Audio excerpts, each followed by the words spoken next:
而家 AI 咧喺呢個畫畫方面咧有非常之大嘅作用嘅，尤其是喺一個叫做紋身圖嗰方面啦嚇。我哋只要用文字咧去描述一個畫面嘅內容，再話俾 AI 知，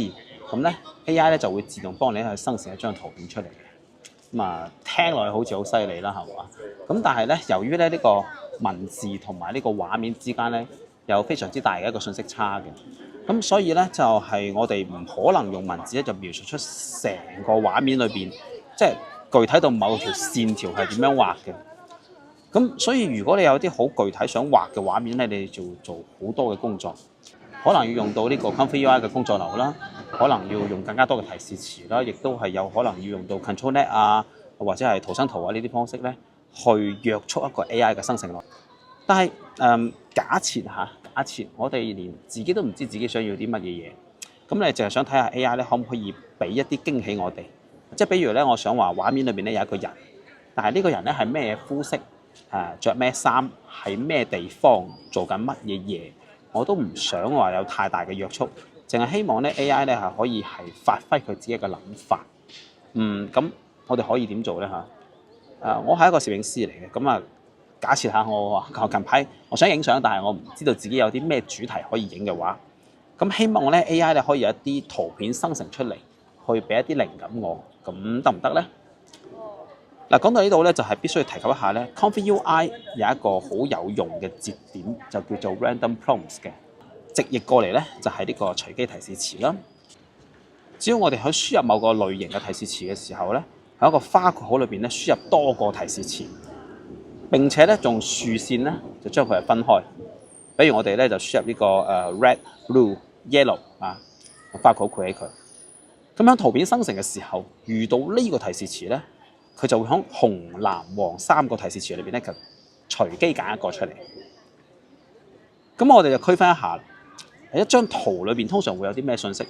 以人像為例啊嚇，有呢個角色嘅身份啦，佢地點啦、天氣啦、時間啦。咁作為角色本身咧，可能仲會有啲唔同嘅配件啊、動作啊，或者係膚色啊等等嚇。咁我哋只要將以上一啲內容就全部寫成隨機格式，咁就可以啦。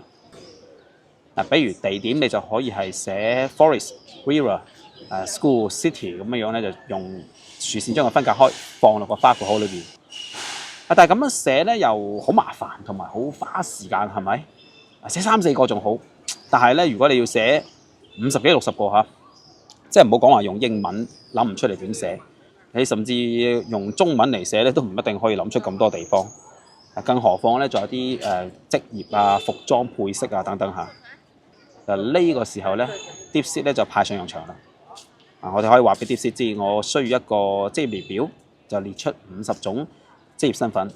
用英文嚟寫出嚟，兼夾咧就將每一個名稱咧都放喺個花括號裏邊。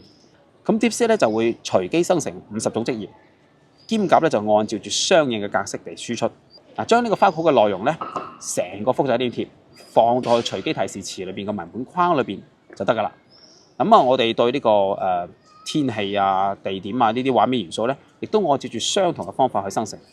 咁好快咧，你唔使5分鐘，一個隨機搭配嘅工作流就搞掂晒啦。我哋可以喺瞓覺之前就將呢啲生成嘅畫面數量咧調到成100張以上。咁醒咗之後咧，你就會得到好多呢種圖片啦。呢個例子係人像作為例子啦，但係唔限於人像嘅，你可以係用喺任何一個類型方面啦。譬如好似如果你有個海報要生成，裏邊咧有各種元素去進行配搭，你又想試下唔同嘅風格睇下咩效果嘅話咧，咁咧你就可以用呢一種方式去做啦。